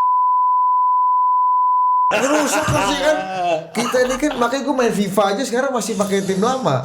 Masih Rose Gullit, masih ya kan. Emang bisa? Ada Dennis Bergkamp. Striker gue EPL 11. Striker gue 3. Ruud van Nistelrooy kiri, kanan Alan Shearer, terus Dennis Bergkamp. 3 di tengah, Jai Okocha atau Beckham, tengah Gullit, kirinya Gerrard. Ya, belakangnya Stam sama Desailly atau Stam sama Sol Campbell. Itu Bukan Maldini. nggak kan EPL. Kalau gue Serie A gue pakai. Jadi yang penting ada Ronaldo botak. sama Diego kan. Sama Diego. Gua Maradona. Hah? Ya Diego. Oh Diego ya. Diego. Ada Diego. Depan itu kan trio gua striker Ronaldo, Diego, Ronaldinho. Oke. Ya di belakang Roberto Baggio, Zidane, Andrea Pirlo. Di belakang lagi kiri Maldini. Kirinya bukan. Iya Maldini kiri, kanan Cafu, Tengah Bukan Cannavaro. tengah kan Navarro sama Nesta. Baresi. Oh Baresi. Kiper Gigi Buffon. Gigi Buffon.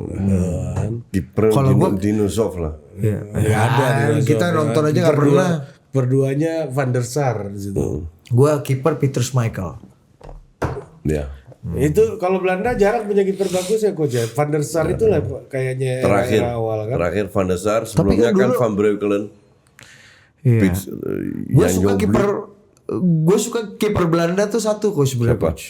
Kiper Chelsea dulu. De Goy. Ed de Goy. Ed de Goy mah jelek. Tapi kakinya lurus gitu pakai kakinya udah Ya, yang bagus itu sebenarnya kita kayaknya kan. Van der Sar sebelumnya itu kan Stekelenburg sama de Goy itu mah jelek. Raymond van der Gaal. Sebelumnya Van Breukelen.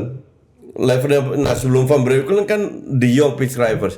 Tapi sebenarnya ada yang lebih bagus, Jan van Beveren, yang digantikan sama Jongbloed, ya Jan Jongbloed. Itu kapan tuh 90-an? 74 tuh 78. Pantesan gue gak ada siapa. Gue kira gue yang tolong. Ternyata 90 itu Van Breukelen. Iya kalau dulu sejak Piala Dunia 94, 98, Euro 2000 awal itu kiper satunya Belanda siapa? Van der Sar udah ya? Van der Sar bos. Jadi kayak ini ya, kayak nggak ada orang lain aja ya. Emang gak ada. Ada Krul dulu. Ya tim Krul. Itu kan belakangan Itu mah terlalu jauh juga ya. jelek semua. Adu penalti bagus dia. Iya, adu penalti doang. Secondnya siapa coach ya? Krul. Macam-macam Nggak, ya dulu. Krul waktu Piala 2010 98 Krul. Piala Dunia 98 siapa? Keduanya. Secondnya Van der Sar. Si ini Ede Goy. Stekelenburg. Belum Ede Goy bos. De Goy ya? Iya. Iya makanya kan. Atau Raymond van der Gaal. Van der Gaal sebelumnya lagi kok. Iya. Itu kan pelapis semua itu. Iya makanya. Di klubnya aja pelapis. Jerman banyak. Tapi super sub. Iya, Jerman banyak. Iya dari dulu lah ada sekarang Lehmann. Iya. Ter Stegen. Bodo Illner. Iya kan. Itali banyak juga kan. Iya Itali juga. Itali paling banyak ya. Belanda Brasil aja. yang jelek juga. Tafarel doang kan. Iya. Dida lah lebih bagus. Oh iya Iya, betul. Dida. Dida. Ya tapi ya era itu bos. Itu Nggak ada doang yang kan lain. nggak banyak yang Nah, bagus. sekarang kan Ederson sama Ya baru mulai lagi kan ada Ederson sama Belanda nggak Alisson. mulai. Turnover di kiper itu yang paling ini coach ya. Kayak paling susah. Susah ya.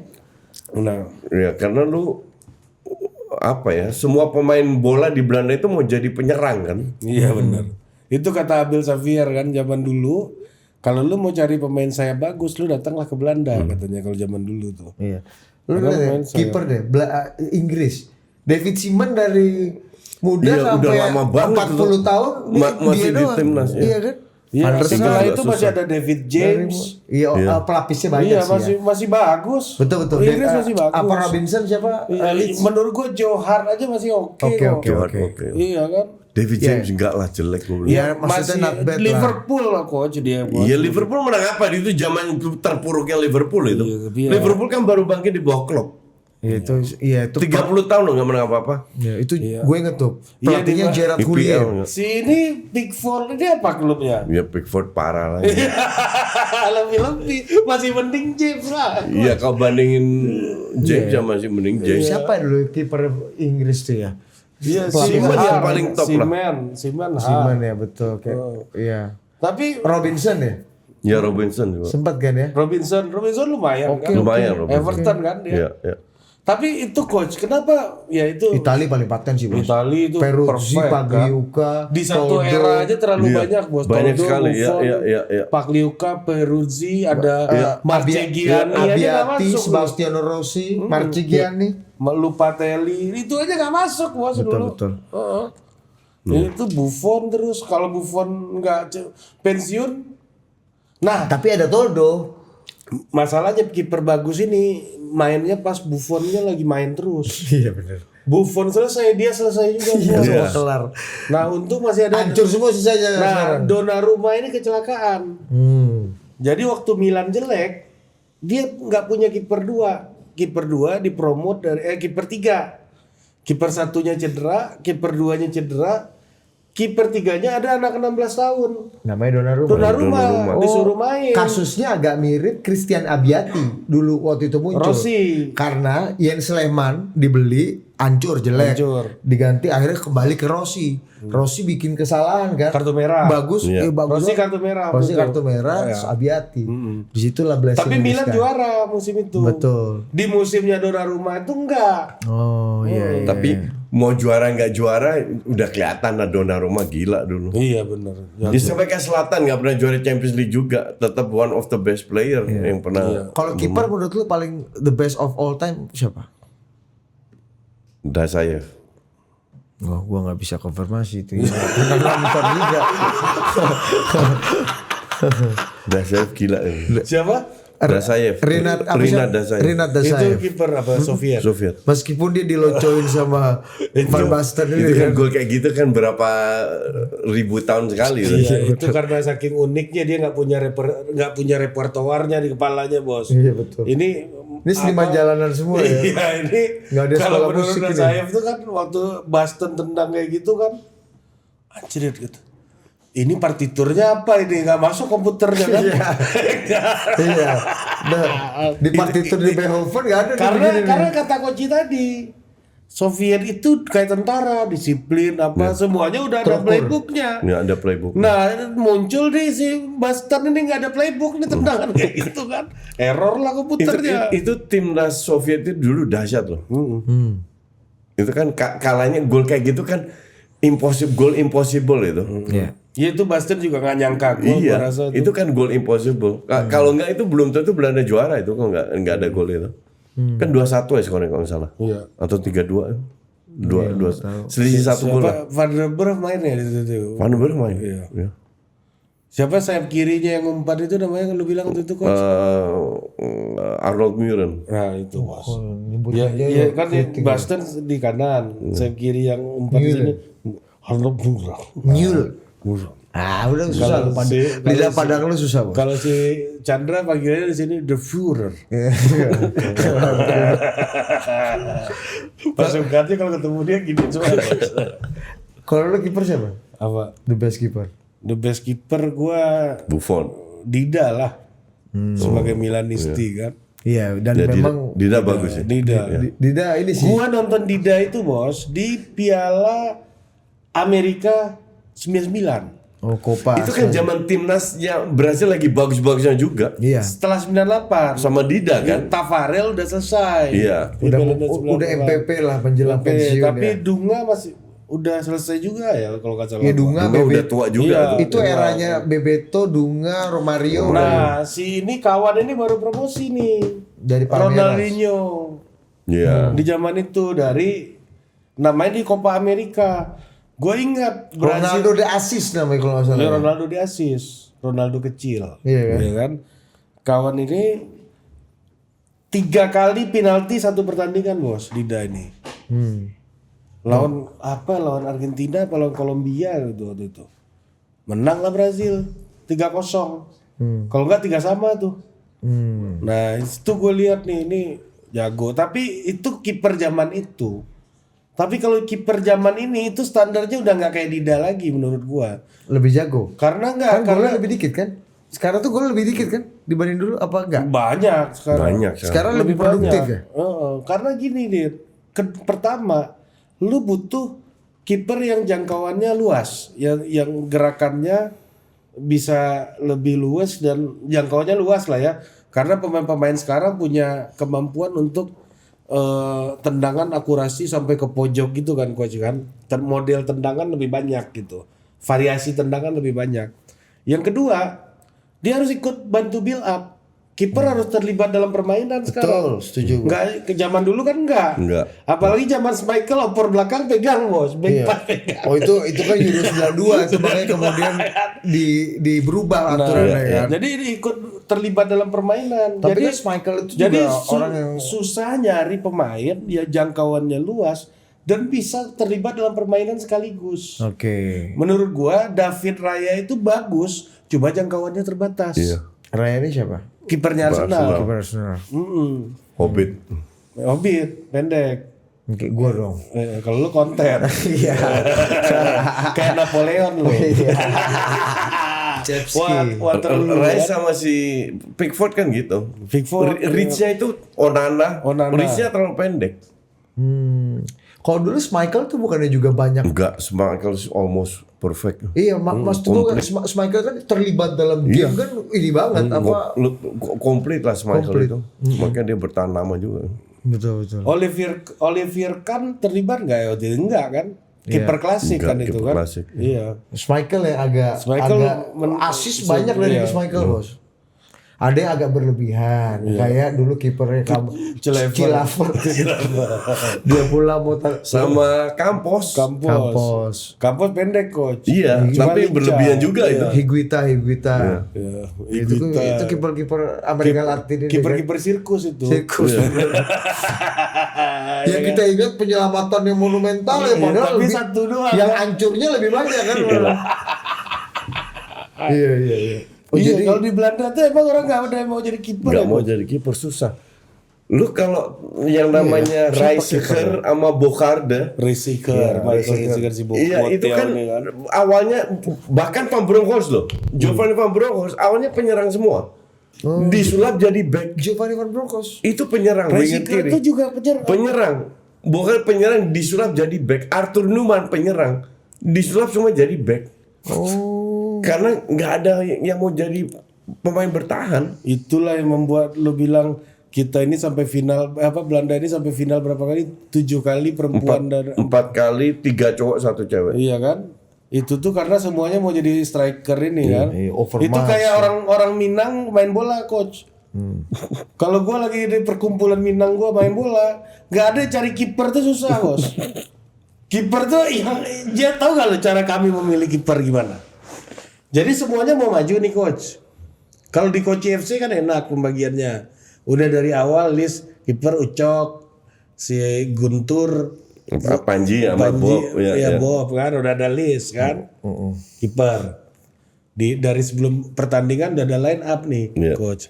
Kalau Minang ini, geng Minang gue ini main bola coach, ya kan? Masuk lapangan Dinda nih kan? Ya. Cara milih kipernya nih ya, masuk lapangan nih. Kuat-kuatan berdiri di tengah bos. Siapa yang merasa dirinya lemah dia ke gawang sendiri. Dan itu nggak ada yang direncanakan siapa. Itu banyak. Jadi main kuat-kuatan aja diri sambil lihat-lihatan gini. Gue lihat lu, kunci lihat gua, gitu kan. Jadi siapa yang akhirnya menyerah dia jadi kiper. Gak enak gue paling junior ternyata gitu akhirnya kiper. Jadi yang paling ini ya. Atau paling apa? Bawang nggak enak lah gue nggak bayar hari ini gitu. Dari kiper gitu random aja udah. Iya betul. Iya nih bener nih gue baru lihat lagi kipernya Belanda nih. Iya, Ed de Goey ternyata. Ed de Goey. Kiper keduanya. Kiper ketiganya Sander Westerveld. Iya, Westerveld itu mana? PSV. PSV. Nah PSV bagus banget sekarang ya coach. Enggak juga. Kan peringkat 1 sekarang. Ya di Belanda Liga Katrok. Kata lu Jelek turun kan sekarang. Utrecht berapa?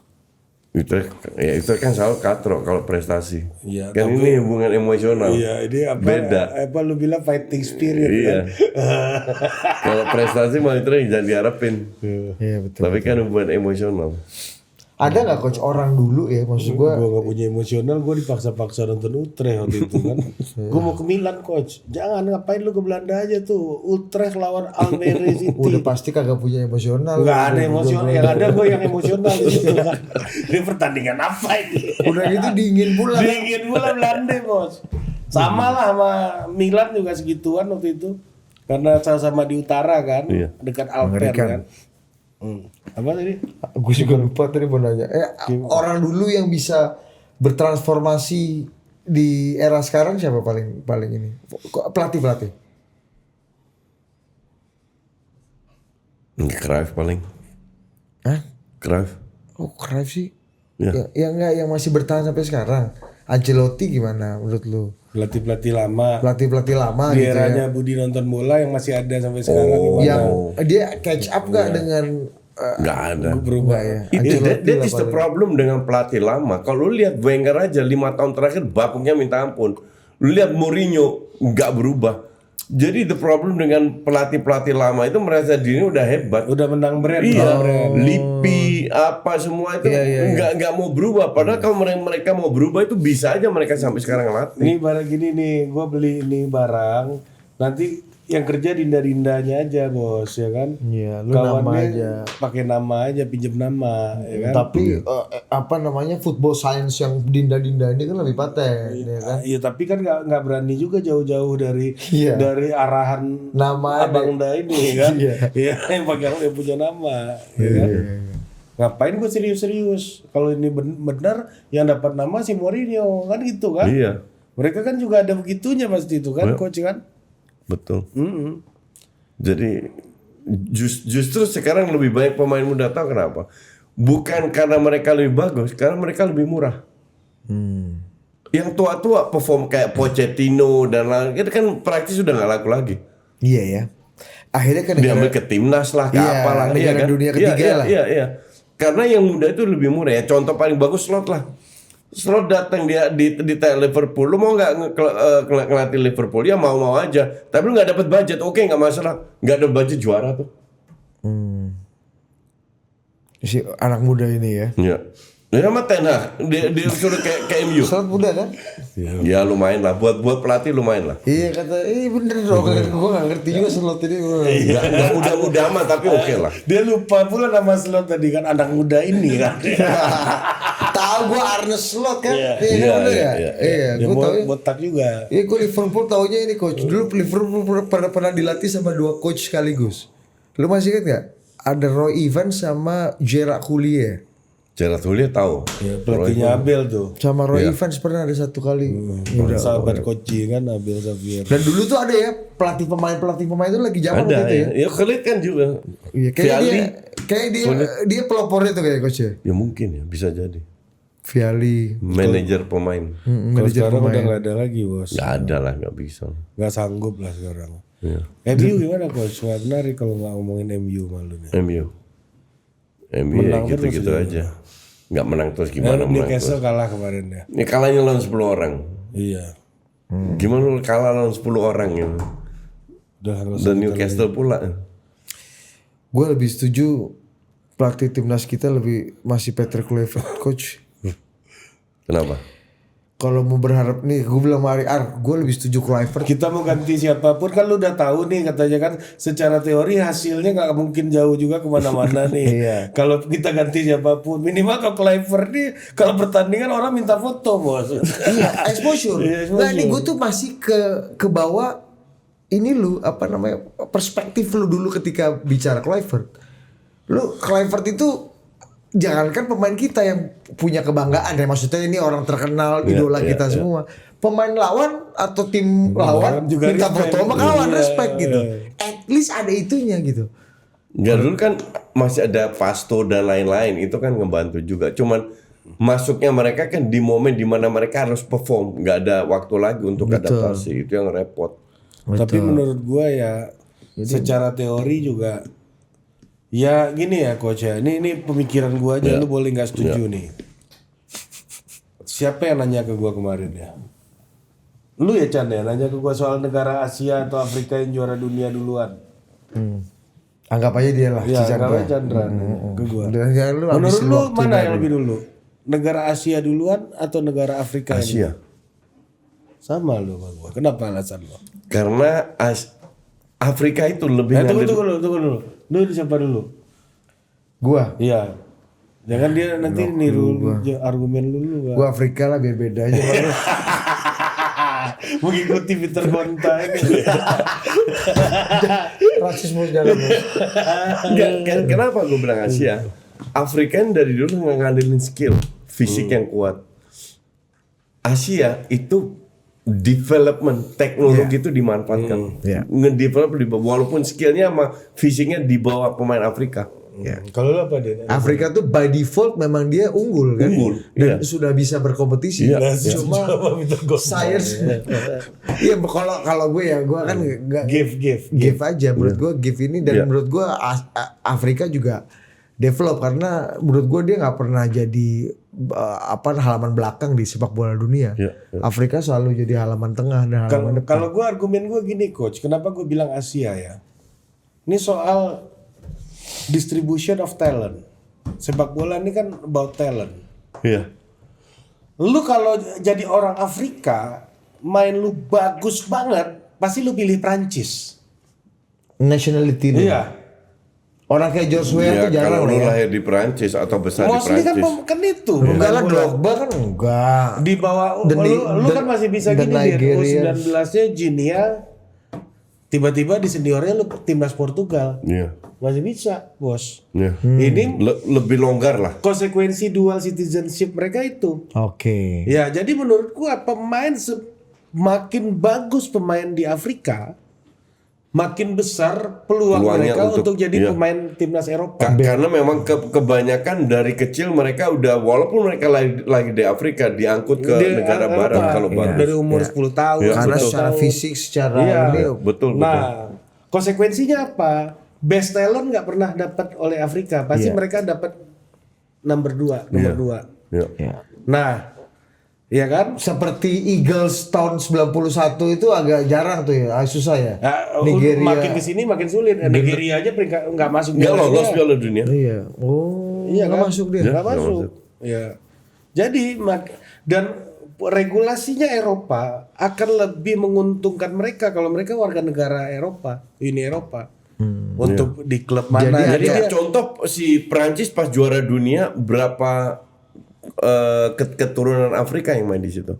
Jadi ada insentif. Ada insentif, mereka kan nggak harus makan jatah non Uni Eropa kalau mereka ambil negara sana. Dan secara Ya itu make sense. Cuma gue lihat dari sisi yang berbeda. nah, kecuali sekarang Maroko anomali sebenarnya. Dia butuh negara yang rajanya atau penguasanya agak gila kayak Maroko. Gue sih ngelihat Maroko kemarin rank 4 di dunia itu kebetulan aja. Gue ngelihat Maroko tahun ini akan jauh lagi. Enggak coach, maksud gua dia kan sempat hilang coach. Oh iya lama hilang. Hilang. Nah, ini muncul lagi ini. Iya. Maksud gua ini ada sesuatu yang mereka kerjakan lah. Di mana best talent mereka itu sebagian ada yang pulang kan, misalnya Hakimi best talent dong. Iya kan? Nah, ini Maroko menurut gua negara yang agak pengecualian ketimbang negara-negara lain kayak Senegal dan lain-lain gitu ya, yang lebih milih Prancis ketimbang Senegal.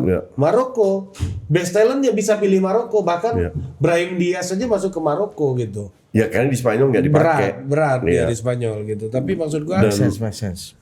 Tapi gue sih nggak ngeliat Maroko akan beruntun di papan atas dunia. Itu urusan lain lah. Maksud gua per hari ini yang agak berbeda sedikit Maroko dengan pola itu. Nanti kan orang bilang Maroko enggak tuh katanya kan. Makanya gua kasih disclaimer sedikit dulu gitu. Nah, sementara Asia itu best talent itu jadi priority. Kayak Jepang misalnya. Gua baca biografinya, baca ceritanya siapa namanya ini? si Kubo misalnya. Gue lihat pertama kali dia wawancara habis lawan timnas Indonesia, di wawancara media media asing kan tentunya. Dia jawab pertanyaannya pakai bahasa Spanyol dan lancar banget. Kok nggak bahasa Inggris atau bahasa Jepang? Dia pakai bahasa Spanyol dan lancar banget. Waktu itu gue nonton lagi di Spanyol.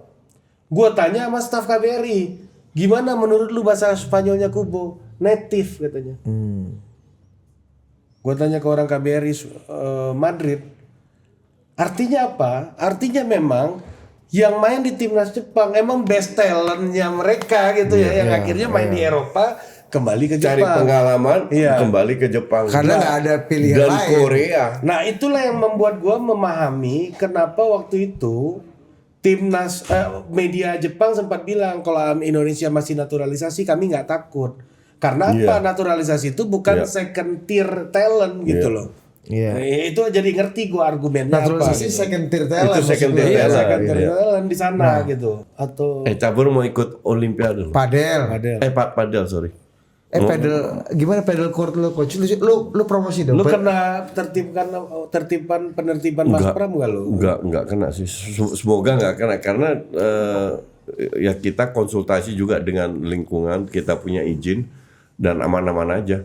Dan sekarang tambah naik terus. Ini Cilandak baru dibuka kan, tanggal 18 dibuka. Tanggal 18 sekarang lagi trial. Aman-aman aja semua. Namanya apa coach? Ada di mana aja tempat lo? Di Cilandak sama Dharma Wangsa. Koci Padel House. Itu ada di Google Map kok. Koci Padel House Cilandak atau Dharma Wangsa. Tapi lu ngelihat sekarang lapangan pedal bertebaran di mana-mana, dianggap ini wah ini udah oversupply apa? Itu kan tergantung lokasi juga, tergantung servis, tergantung fasilitas, seperti kenyamanan. Di tempat gue itu berapa minggu terakhir banyak event, banyak orang ulang tahun, orang ulang tahun bikin ulang tahun. Kenapa? Karena cuma 3 lapangan kan. Jadi kalau lu sewa 3-3-nya kan private banget, itu tempat punya lu Dan affordable. Oke. Nah kalau lu punya 10 lapangan kan nggak mungkin lu sewa 10 lapangan buat ulang tahun gitu. Buat apa juga kan ya? Iya kan? Kecuali yang ulang tahun Pak Prabowo. Nah mungkin penuh.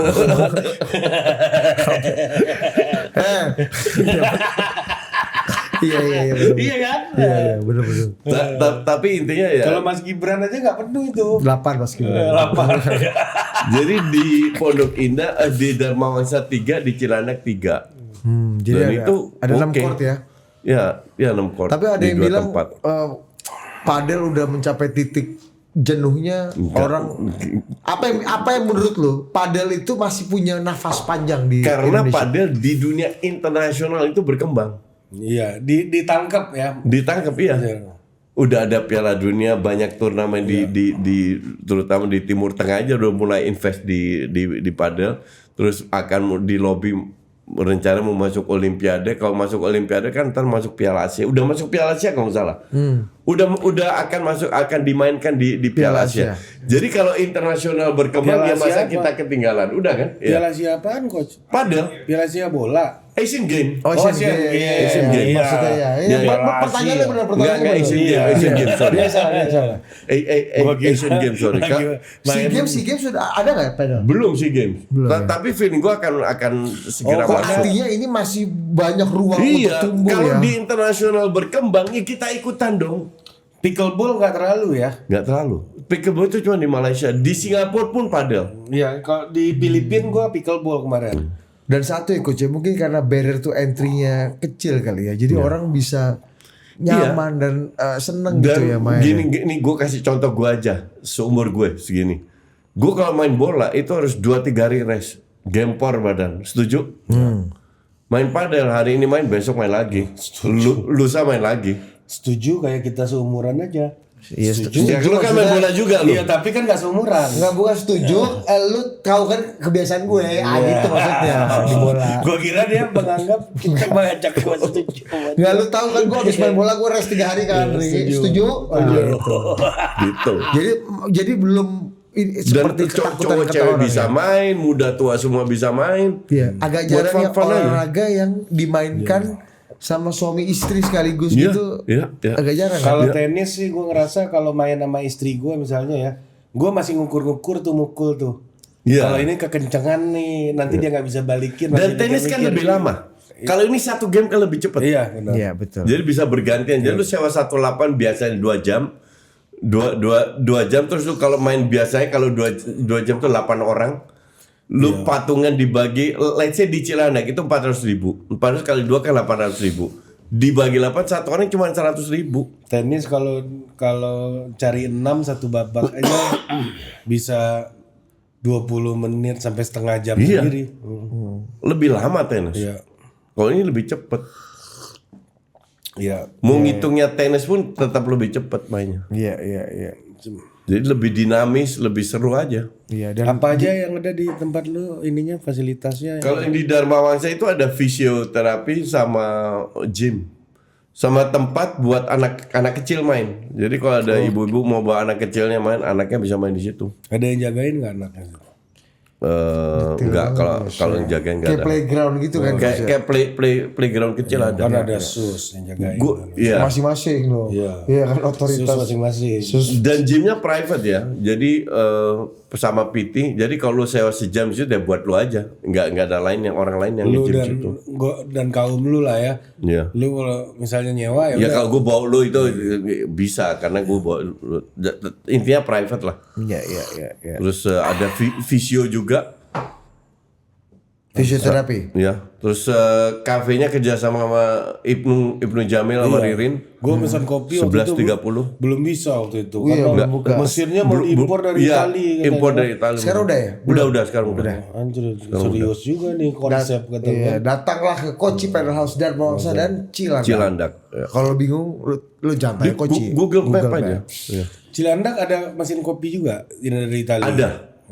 Ada ke depan. Enggak, yang Cilandak kita kelola sendiri. Oh, gue kira Karena dapurnya lebih kecil. Itali ini dari Kosovo kan. Slobodan Enggak, Milosevic. yang di Cilandak kita kelola sendiri. Dari Albania kan. Oke. Oke, sampai jumpa lagi dengan pria tertampan di Balkan di episode selanjutnya.